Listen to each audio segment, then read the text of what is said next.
रामराम मंडळी.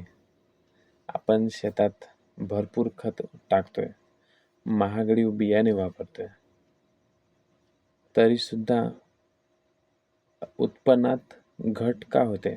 याचं कारण मुख्य म्हणजे आपल्या जमिनीतील खालावलेल्या सेंद्रिय कर्ब.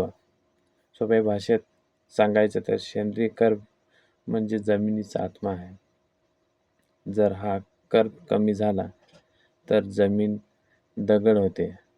आजच्या व्हिडिओमध्ये आपण पाहणार आहोत की सेंद्रिय कर्ब का महत्त्वाचा आहे आणि नैसर्गिकरित्या कसा वाढवायचा. चला तर मग सुरू करूया. तर सेंद्रिय कर्ब म्हणजे काय? तर सेंद्रिय कर्ब म्हणजे मातीतील कुजलेले सेंद्रिय पदार्थ, जसे की झाडांचा पालापाचोळा, शेणगवत किंवा मग पिकांचे अवशेष, हे महत्त्वाचे आहेत.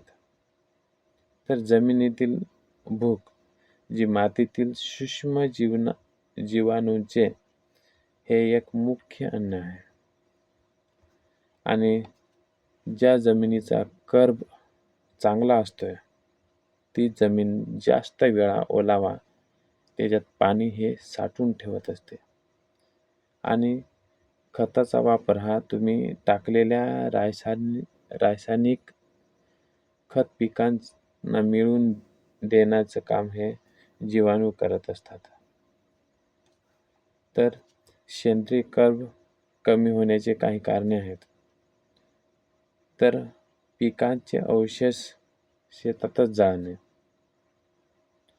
रासायनिक खताचा अतिवापर, जमिनीची वारंवार खोल नांगरणी करणे आणि पिकांची फेरपालट न करणे. म्हणजे आपण एकाच जागेत 2-3 पिकं सरासरी घेत राहतोय.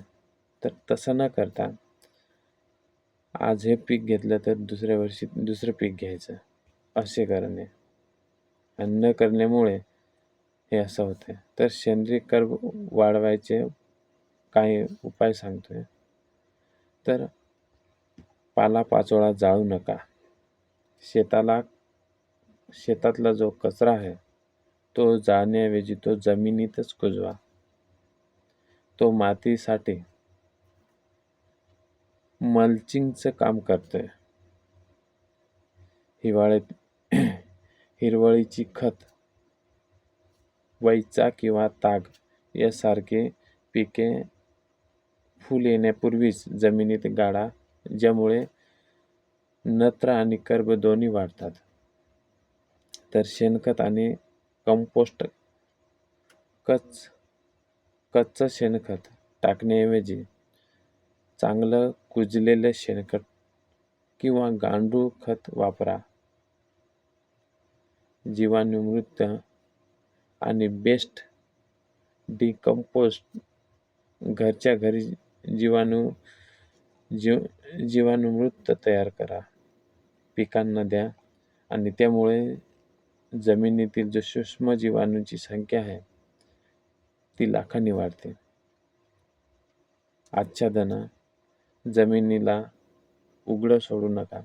पिकांच्या अवशेषांनी जमीन झाकून ठेवा, जेणेकरून ओलावा टिकून राहील आणि कर्ब वाढेल. तर मित्रांनो, जर आपल्या जमिनीची सेंद्रिय कर्ब 0.5 पेक्षा कमी असेल तर ती जमीन धोक्यात आहे.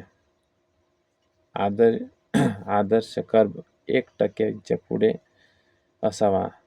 जमीन वाचली तरच शेतकरी वाचेल.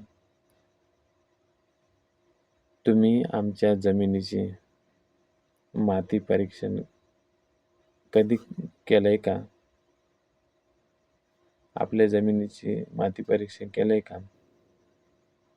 तर ती माती परीक्षण करून घ्या आणि पहा त्याच्यात कर्ब किती आहे.